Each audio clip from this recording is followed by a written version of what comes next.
When you're just starting out, there's always this question, when am I ready? Rajan's story is proof that you don't have to have all the answers, or even the experience, to take the first step. He didn't grow up in real estate. He didn't have millions in the bank. He didn't even know what FF&E meant. But what he did have was the willingness to figure it out, build real relationships, and trust himself enough to go for it. Super excited to talk about the project, talk about our story. I think it's something that people need to hear. So when I was in high school, I started a shoe reselling business like during COVID. I watched a video by Gary Vee. That is like that's like the one guy I want to meet one day. He's like my idol. Obviously, he's like inspiration for a lot of people. And my senior year of high school, I niched down on selling shoes, went to college, went to University of Virginia. And my freshman year, I wasn't reselling shoes because we weren't allowed to have a car on campus. I was really bored freshman year, so I was like, sophomore year, I'm going to continue this. And rented out an office unit right next to campus, like 5-minute drive away. So yes, kept selling shoes for the rest of my college years, and really fell in love with that game. And eventually, I bought my first investment property using that shoe money on my 21st birthday. So November of 2023, that was my intro to real estate. Yeah, so I had a lot of money like in the stock market. I believe it was my dad that introduced the idea of like, why don't you try to look at this real estate thing? I got super interested in it. Talked to a couple realtors in Northern Virginia. The prices were super high. Got referred to someone next to Charlottesville at UVA. And he's become like a great mentor in my life. He's a real estate agent, but he also owns about, I think, like 8 properties himself. So he was able to teach me to look at properties through an investor's lens. He walked me through a bunch of properties, basically held my hand through the whole process. We found a good deal, closed on it. And I've had we've just had that ever since. I have a property manager for it now. And then my high school friend, Renzo, in November of 2024, he came to me with this 2.5-acre land deal in Front Royal, Virginia. We've known each other at that point for about 6 years. And we were able to reconnect in Austin, Texas, where he worked at a development firm and I worked in Dallas, Texas at JP Morgan. And he basically, when we reconnected there, he was talking to me a lot about development. And I was like, oh, okay. Then I came to the school year. I had stacked enough money where I wanted to do a fix and flip with my roommate. A deal fell through. I was super bummed out. And then Renzo came to me with this land deal. And he was like, yo, you want to go like 50-50 on this? And at this point, I'd known nothing about development. Renzo was like the expert on development. So I kind of just like locked myself in a room for like a day and just like did a lot of research on development. And I was kind of just like, screw it. Why don't we do it? This is like what I want to do. And from then on, it's been crazy journey. I think Christy was there when we still had the land under contract and we were studying it, and we hadn't even closed on the land yet. And so we studied the land for about 60 days, did all our tests, soil tests, all this stuff, make sure it's zoned properly, closed on the land in January. And now we blinked and we have our framing up. Kind of crazy. I think I have like 140,000 on Instagram now. Like people just love the story. We've been getting some insane press, and I don't know if we deserve it yet, but I'm happy that we're getting it. Yeah, that's amazing. I mean, I think what it goes to show is that there's a lot of people out there that want to do something like that. I think what you're doing is great because you're condensing this process into bite-sized forms of content and then kind of expressing yourself to a broad audience, and it's resonating.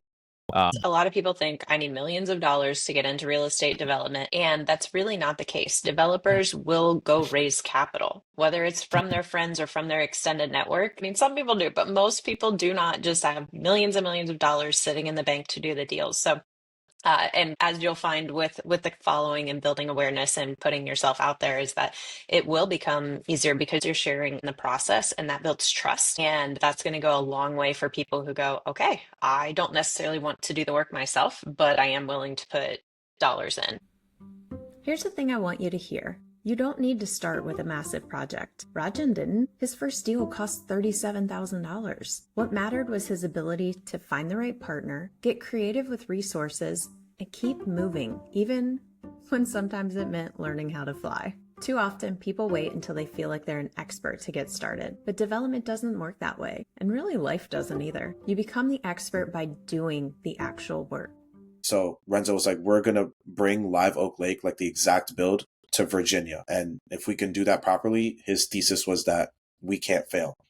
And I did a bunch of research on what Live Oak Lake was actually. And I watched a bunch of podcasts on Isaac's story and how he built this. And Renzo had built like a lot of a financial model on the project and what he thinks it's going to cost and all this. But it was more so like, how did Live Oak Lake become the success story it is? And basically the story is Isaac had GC'd the project himself and built it, the 7 cabins, super quickly, and built up a social media following to funnel his bookings directly on his own website rather than rely on Airbnb and Vrbo. And that was a huge part of his sale. So at that point, I thought that, you know, Renzo has this amazing skill set of like development that none of us even knew like how good the skill was yet. And he didn't know how good my marketing skill was yet. We just knew that we had enough money to make the first deal happen. Part of it was calculated, but part of it was also kind of just a blind guess. It's almost crazy to think that I like trusted myself. We have worked so well together, and I defer to him on like all the development stuff. There's no one I would rather do this with. Like, it is insane how good he has been at managing this project. He saw the vision during the summer, like 2024 summer. He was telling me about development. He was showing me models. Like, he was just nerding out about all this stuff. And at the beginning, I was like, yeah, suit seems super interesting, but like kind of ambitious. I'll probably start with the fix and flip when I go back to UVA. And then he came to me with the deal. He just had the vision for it. And I was like, all right, I can get behind this. I'll be the Robin to your Batman. Yeah. So just some numbers. It was 2.5 acres for $37,000. We bought the land in cash. We closed on that in January. We went to the bank and we're like, can we use this can we use all of this as equity for the loan? And they're like, no, you can only use 20 grand of it. That's where we're going to appraise it at. So we needed 270 so to get to that, we needed 10 more grand of equity. So it was 5 grand between the two of us to get to 30. And then we were able to finance the rest through the loan. But so that's what we've put in so far. But also like our amenities are going to have to come out of pocket. So the bank won't fund this thing. Everything I'm telling you now is what Renzo taught me. So there's this thing called FF&E. Yeah. Furniture, fixtures, and equipment. That is not financed by the bank. So we want to have an outdoors, like a wood-fired sauna, hot tub, and a cold plunge. And also we're potentially looking at adding other amenities. We're not sure yet. That is all going to be out of pocket. And that is not financed by the bank. So we have to account for that down the line as well. But so far, yes, that is the numbers on what we spent. How long from the time you found the bank and engaged them to where they actually gave you the construction loan to where you could start putting shovels in the ground? So this was a whole 2.5-month process where Renzo went to about 10 different banks, pretty much got denied at all of them. We're 2 college students. They hate, oh my God, when I bought my house, they hated self-employed income. So my dad guarantored the loan on my first investment property.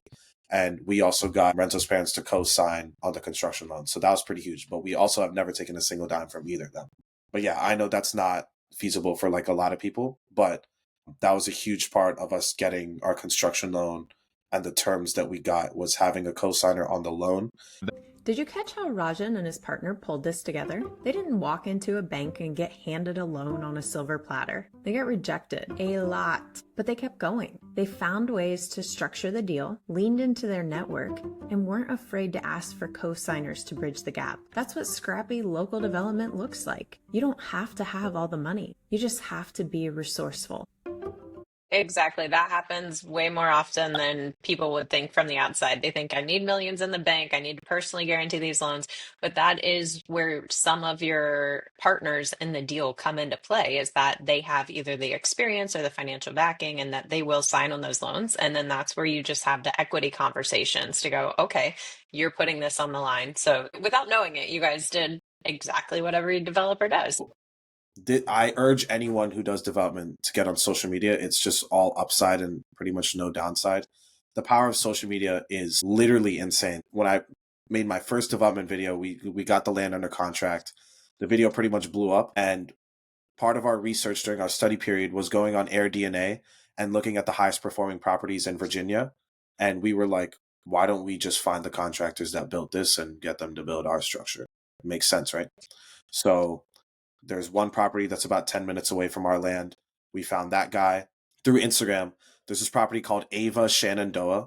The guy that built it went to my school. He went to UVA. He's like only 2 years older than me. The property is an absolute cash cow. It is insane. The guy like built it with his builder, and he just happened to see my Instagram reel, and he reached out to me and he was like, yo, I run this. I went to UVA. I'd love to come out to the site and see if I can help you. We had such a great conversation, but we don't want to lock anything in there. We wanted to play our options, right? Just kind of shop around. We shopped around, got multiple bids, did a lot of negotiation. But he was the guy all along that me and Renzo knew we wanted to stick with, because not only had he built what we kind of wanted to build, he had also, done the short-term rental thing. So he had built and then short-term rental. That's like literally exactly what we're trying to do. And that's what I did when I bought my investment property. I found someone that did what I want to do and I just copied them. And we have on a silver platter, a guy who has one of the top performing properties in Virginia. So we eventually signed a contract, and how it was he gave us an estimated price and we put a guaranteed maximum price on it. So I think the guaranteed maximum price, I believe, is 307. So it's this thing called cost plus how much the build costs. And then on top of that, it's 25%. But if you don't cap it out, then the builder has no incentive to spend money. So we put this thing called a guaranteed maximum price. And if they go over that price, then like the customer will eat that cost. So backtrack a little bit. So the guy who built Ava Shenandoah, him and his builder vertically integrated. They started a contracting company. So that's why they came to us. And now they're building our cabin. Have you guys had any challenges since that signing to kind of make sure the project keeps on track? Yeah, so the tariffs is obviously like it was a huge thing. So windows have been a little bit delayed because of the trade war. And obviously we can't put in certain parts of the house until the windows are installed. We're trying to do everything that we can up until then. I think that's why I've had some insane growth in the last 3 weeks, because we were kind of stalled up and people are like, when are you going to start? And then all of a sudden we have our posts up, we get our beams up. And then the next post, we got the horizontal, like the wood up. And then the next post, like you can see the shape of the cabin. And it's like, how did you go that fast? But it can go that fast if you have all the parts in place, but we just didn't have all the parts in place. This is our first time doing it. Obviously some macroeconomic conditions with the tariffs and stuff held us up. But yeah, it's very cyclical. Our inspiration has kind of followed along with our projects, and the big people in Virginia who have built these big properties have also been following us. We've gotten a lot of mentors. And then also to hit the ground running, our amenities. So I was talking about how we would need to front that with cash. I've been leveraging social media. So we've been striking deals to get wood-fired saunas and our cold plunge. We struck a deal to get it for free. And obviously I got to do a lot of stuff in return on the back end. So we want to get a lot more amenity. We want to get fully furnished, because we've gotten so much press in Virginia and also like nationwide as well. So we're trying to get as many amenities as possible and the highest quality ones through the social media following that we've built. I've been reaching out to a lot of furniture companies to get some high-end, furniture in our building. We've already locked in the sauna and cold plunge.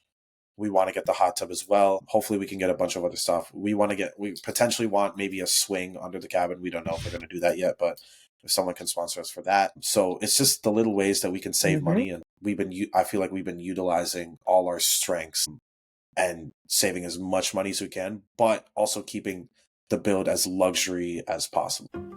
The best part? Rajan's using social media to not only tell his story, but to build the project itself. He's landing partnerships, securing high-end amenities, and connecting with real experienced developers, all because he's willing to share his real, in-progress version of his work. You never know who's watching, and you never know which conversation will open the next door.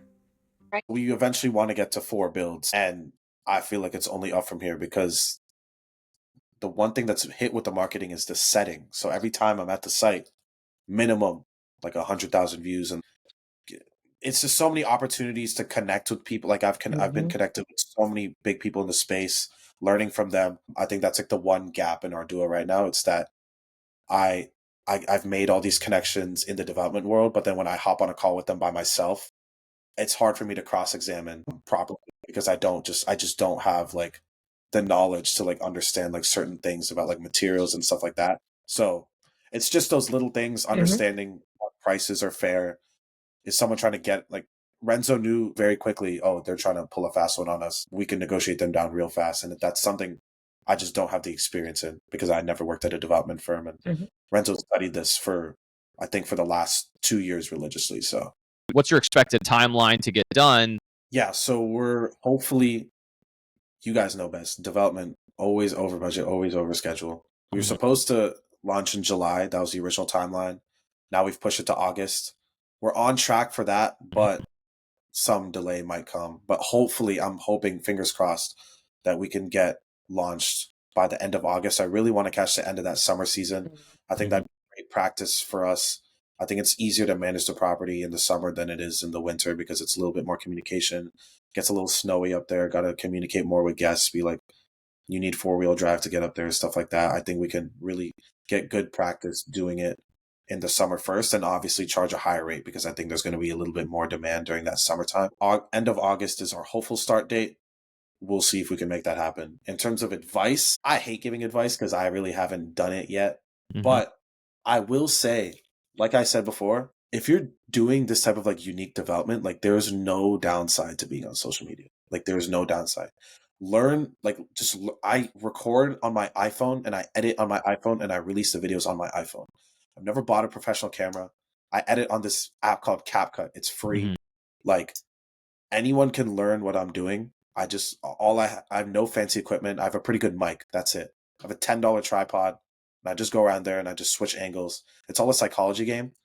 And I think if people can master the marketing of the development, like it could increase the value tenfold. But I don't know.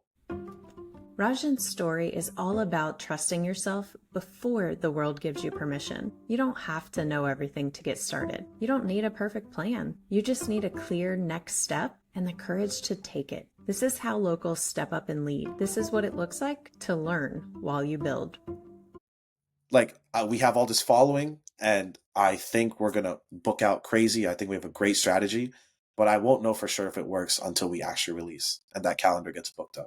So right now, this is all theory. I think it's going to work, but who knows? If you love this mini-sode and want more boots on the ground stories from real people building in their own backyard, subscribe to the Local Real Estate Developer Podcast on YouTube, Apple, and Spotify.